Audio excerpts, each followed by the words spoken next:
Angnon Haseijo. Welcome, ladies and gentlemen. If you are thinking, I don't know where to go, where is the right place to be at NextRise, here you can come to the collab stage. You are at the right place at the right moment.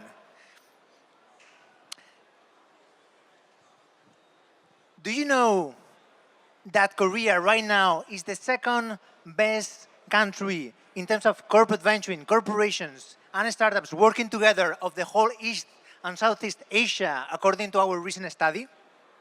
Moreover, corporations and startups working together has increased worldwide between 2 to 4 times since 2016. However, around 70%, I repeat, 70% of these collaborations fail. Today, we have picked some of the best speakers of success stories in Spain that have done 13-hour trip just to be here for 30 minutes to be with all of you. And what we are going to try to tap into what they do differently to succeed in terms of scouting, collaboration, and integration when large corporations work with the startups. For that, let's start with Carlos. So according to one of our ESA Business School studies, the process of scouting of a large corporation looking for a startup, it takes between 1 to 5 months on average. And I can imagine that you have kind of a huge challenge because within your large company, you have 140 companies across media, sports, and entertainment. My question for you, and also you can introduce your company, how do you structure and prioritize your funnel? Hello, and thank you for being here. Thank you, Josemaria. Media Pro, who's Media Pro? Media Pro, we are one of the big European audiovisual production companies. We operate all the value chain in the audiovisual industry. We have companies related with sport rights management, with audiovisual production, of course, that has to do with cloud infrastructure, has to do with OB bands, has to do with satellites, has to do with infographics, etc. We have also studios for films, series, TV programs. We have also OTTs. We have eSport leagues that I understand that here are so popular. And we have also a division that is focused on experiences that has to do with museums, immersive technologies, and everything that has to do with what was so-called metaverse and things like that. That's what we do. We are very used to collaborate with startups because we are very used to collaborate with any kind of company to complement our offering. So we are not that kind of company that goes to the market alone, but we usually join forces with partners, and those partners could be traditional companies, but also startups. And going to your question, we are 140 companies. That means a lot of variety of sizes and business models, approaches, geographical focus, etc. So the first thing that we have to do is selecting what kind of challenges we prioritize, because something that maybe is very, very relevant for one of the companies that is proposing that challenge maybe not so relevant for the whole group. So the first thing is we have to select what are our challenges, and once we have those challenges selected, what we do, and we usually do that in some kind of committees, etc., then we go for the second part, that is what kind of solutions we can find. You can find solutions that are a specific solution for a specific problem of a company, or you can find a solution that is quite transversal and you can reapply to other companies. So we always prioritize first relevant challenges, second transversal solutions. So that's the way that we prioritize our scouting. Brilliant. Therefore, for those corporations in the room, I understand that from here, you focus first on the challenge identification and then you scout for startups. Now, once you have started to seek to find new startups, and that's a question for Emilio, and you can also introduce your company, how do you measure that the process of scouting of startups is working correctly? Thank you so much, Josemaria, for the question. Also, Thanks the NextRise team for the invitation. My name is Emilio Martínez. I'm the head of Open Innovation and Corporate Venture of Enagas. Enagas is a company that works in the energy sector, and particularly they work in the transportation of natural gas. We construct, operate, and maintain big gas infrastructures, and basically why we launch our corporate venture program. We believe really that we as a corporate are very well prepared. As all the corporates, it doesn't matter which, MediaPro, Samsung, LG, we are very well prepared to execute our business model. When we are doing the thing we have been doing for several years, we are invincible, very good at. What happens when you are in the world of exploration? When you explore new technologies, you explore new business models, you explore new markets, basically we collapse because the tools or the people that are better prepared for exploration are the startups, the entrepreneurs. That's why we really believe that when we're going to explore, let's launch a program that deals with the startups or use the ways of doing of the startups to achieve early results, even if you're failing. If you as a corporate are going to fail in a business model creation, in a technology or in a market, the sooner, the cheaper, the better. But the corporates, we are not prepared for fail. It's a matter of money and time that you survive. That's why we create Enagas Emprende, the Open Innovation and Corporate Venture tool. And we basically have been working with a startup for 10 years. Answering your question, the scouting, how we measure and why do we think it's a success? To me, this is the most important, let's say, aim of our mission, basically, to scout for the proper solution. If there is Carlos, Josemaria, or Emilio, myself, a company here that can disrupt our company, we should know them, basically. So the most important part is to have access to all the best solution startups that can be interesting for you. Because if in your funnel you don't really scout the good solution, you fail, basically. The proper process is going to take away or send off the bad company. But if the good company that can transform your corporation, if you don't find it, you basically have failed. So for us, it's very important the number of companies we are scouting and we enter in the funnel. Even if they are not good at any company that is interesting for us in our areas of interest, I have to know it. It doesn't matter. Because later on, we will see if we can work with them or not and how.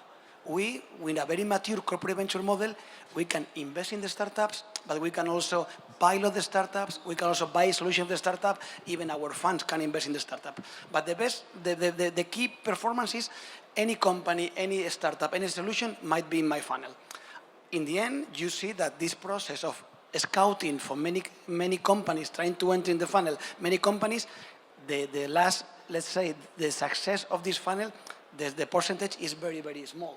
So we invest or we support less than 1% of the startups we basically scout or we analyze. But why is that? Because we want to be the radar of the world. We are in Enagas, 1,300 people. We are very clever people, but not all the smart people work for us. That's why we are here in Korea looking for the best solution, working in hydrogen, methanol, ammonia, renewable gases, because this is the main aim. Putting them in your funnel, and after that, you will see how we work with that. Therefore, one of your key metrics are new startups. So question for the audience, how many startups are in the room? Startups or founders, surroundings, okay? Corporations? Corporations? Corporations. Excellent. Policymakers? Others? Students, media, academic sector, organizers? Excellent. So, when I was reading the audience, a few faces, some of those I think that they are quite experienced on this topic. Others probably they are hearing this for the first time. So let's simplify the process with some examples. So before I was walking with one of you and we saw the Amazon Web Services, one of the biggest stands here. And we have a recent case success story with Carlos and maybe you can share how you have worked with another large corporation, precisely Amazon Web Services, and how these have positively impacted the portfolio of your startups? Yeah, that's a really nice example. AWS for us is like our main partner in terms of cloud infrastructure. We are in a big movement, moving our operations towards on cloud. And that's complicated, I tell you, because there is not only moving to cloud, but changing the way you work. That way you are more flexible, you can make your cost variable, blah, blah, blah. There are so many advantages. But there are a good number of sub-projects inside of that big trend or movement that we want to do. And one of the projects have to do with connecting all our different studios and audiovisual sets on the cloud. That contains traditional studios, but also virtual production studios. And that has a connection with startups also. Why? Because we are able to create a network of studios that are connected. Let's imagine that you want to create a content and you combine some assets that come from Buenos Aires in Argentina. Some of them come from New York, and we have another set there. Some of them come from Barcelona, and some of them come from, I don't know, Dubai.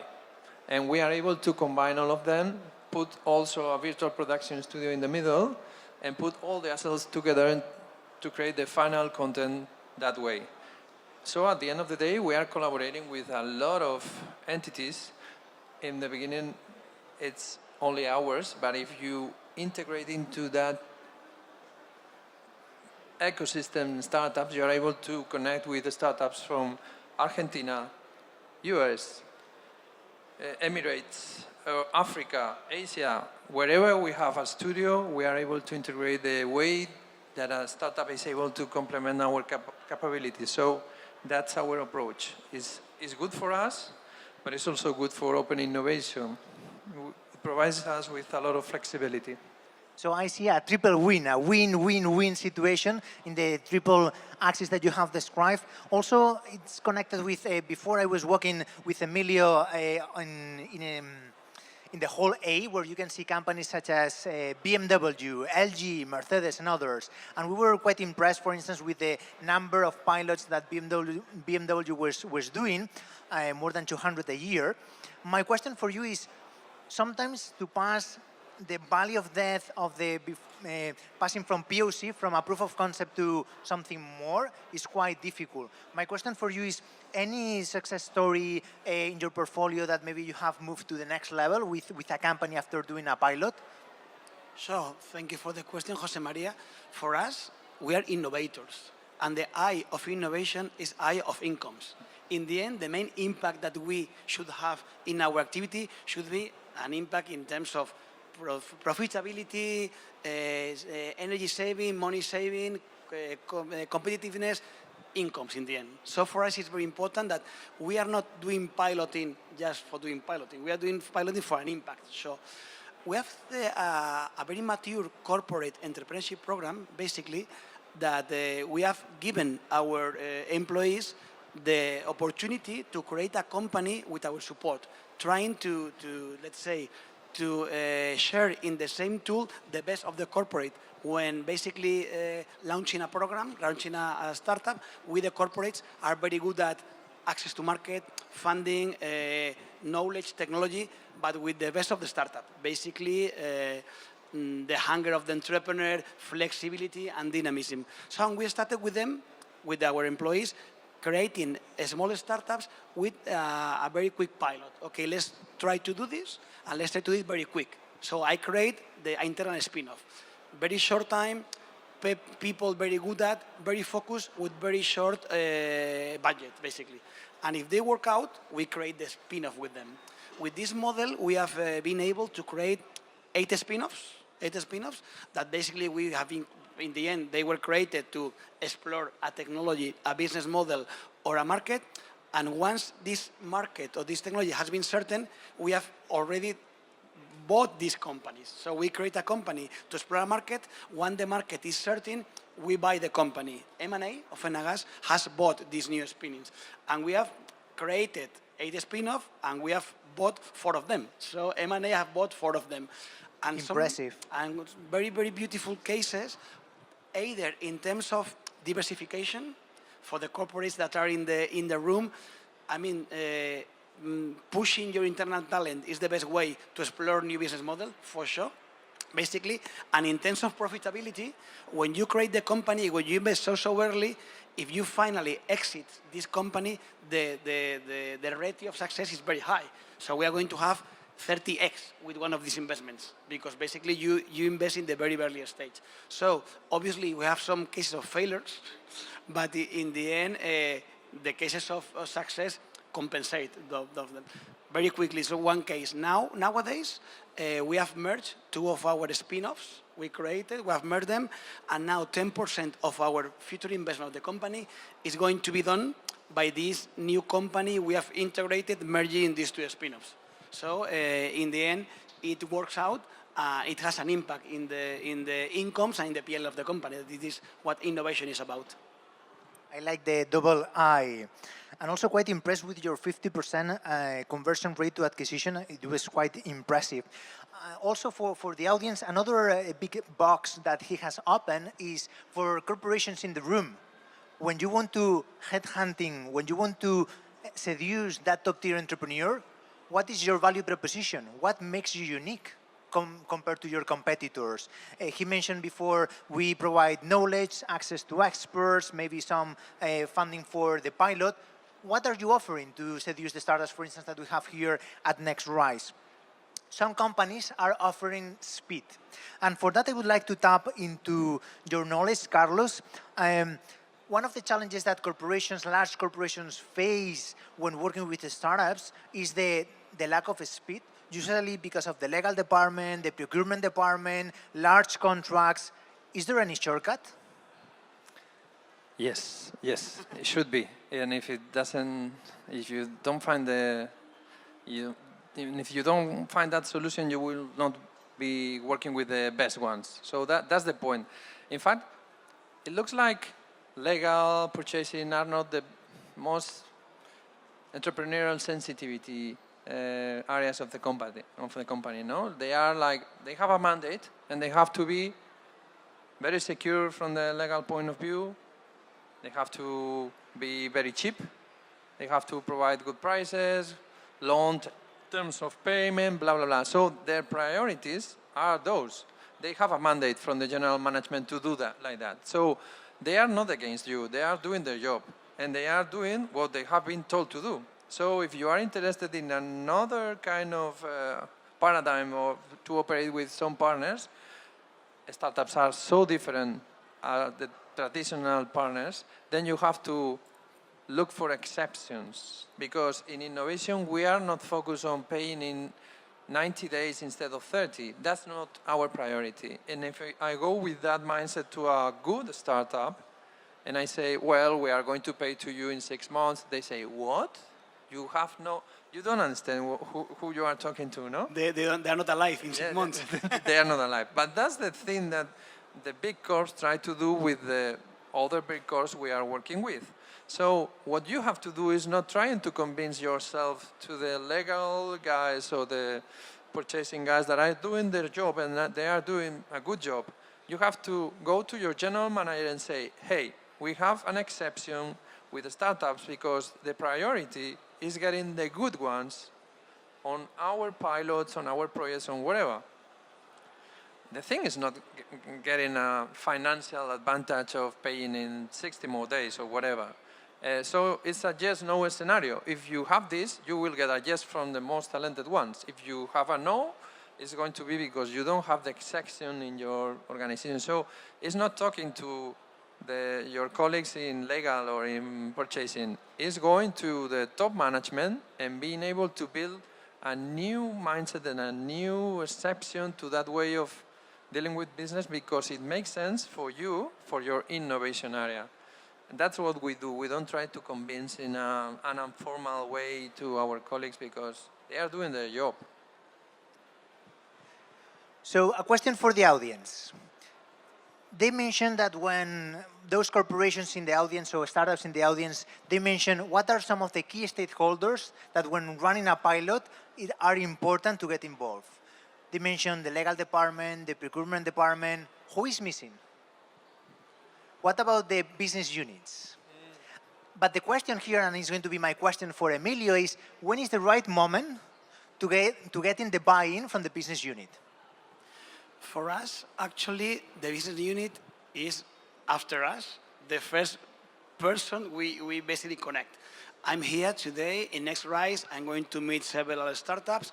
Well, obviously, in our airport innovation area, we have some fields of interest, but I cannot be an expert in AI, in sensors, in compressors, in software. So basically, I scout for a solution, and the first step is I put the solution in the hands of the expert of the business unit.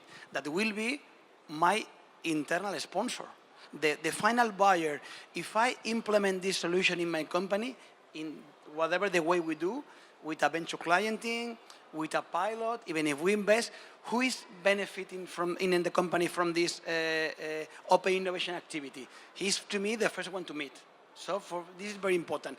If you don't have this, you have the risk that you are supporting something that, in the end, nobody wants, basically. But this point is very important, and actually, although it sounds easy, in the end, our business units in a company like Enagas, they are used to dealing with very big corporates. We are running big gas infrastructures. We basically transport a source of energy. We basically transport a source of energy that is explosive. So for us, the security is very important. And so the business units are used to dealing with the biggest corporates. IBM, Microsoft, Accenture, I don't know, Entity Data, all the big corporates are our suppliers because we cannot fail, basically. So these business units, if the startup or the solution we bring from the startup says it's okay, it's a fantastic step. When we basically incorporate legal and financial department, obviously we have had to teach them. They are doing their job, but they are doing their job in different stages. So it's not the same when you are buying, I don't know, the supplier of your pipelines, that obviously you have to choose the best one at the best price than when you are going to do a piloting of 25K. So it's a matter of importance and of impact. So we basically arrange with them a sort of sandbox that inside basically this criteria, this level, we have some flexibility, basically, either financial or legal. Obviously, what we do, we prepare the pilot, we prepare the operation in these terms, but we incorporate them before we are going to sign them, okay? From the financial point of view, do you see any risk? Do you think it's logical? But we're talking about small amounts. From the legal point of view, this is very important, obviously. Is everything okay? We have done in the criteria you have found. But always, one thing that was very important also for us was teaching this department our activity. In the legal department now, there is only one person dealing with our staff, basically. In the financial department, there is one person dealing with our situation because it's not the same. You cannot tell them that they are very good at the big operation, also be good at the small ones. That's why they have now specific people related to our activity. We're running out of time. You see the clock as I am watching it. So I'm going to have a last question for each of you, and you will have only 30 seconds to answer. Wow. The question are, we have seen the part of the scouting, collaboration, integration. We have tapped some part of the metrics, but my question is going to be not how do you measure success as a process, but how do you measure success with the business unit? And my question for each of you is, Carlos, what should be the metric to measure success with the business unit? Emilio, how do you convince the business unit to have that metric? 30 seconds. Carlos? It depends. If you are trying to create a metric for a business that has a problem, for example, related with accuracy, then it has to be accuracy. But maybe that same solution is able also to provide a good solution for another entity that has a problem of profitability. And that has been the case for me, for example. So you have to adapt the solution to the problem that you are mainly solving, and maybe there are many. So you have to understand the purpose, the solution that they are looking for, and the priorities of the business to take that solution from you. So that's my methodology. I don't know. Therefore, starting with the why, okay? Okay, in 30 seconds. Obviously, it depends on the kind of piloting you are doing, but in the end, it's a matter of you incorporate a technology, you incorporate an asset, basically, that in the end means savings, of energy, or more security, in the end incomes, or in the end energy savings. This is how we measure this with the business unit. But we, as the corporate venture of Enagas, we have our own P&L. And in the end, it's a matter of how much cost is our activity and how much income we're having. And also the saving is an income that we need to obviously measure. Therefore, once we know the why, translate it into the KPIs of the business unit. Excellent. Now, we're going to try to conclude these amazing insights that they have provided. So one, corporate venturing. Corporations and startups working together, a trend that has grown dramatically since 2016, and South Korea is the best country in the East and Southeast Asia in terms of adoption of corporate venturing. Number two, there are usually 3 stages: scouting, collaboration, and integration with these startups. If you want to deep dive more into this knowledge, you can connect with them on LinkedIn. We can also share our recent study on corporate venture in Asia. It has been an absolute pleasure, and I think that they deserve a big applause. Thank you very much to everyone.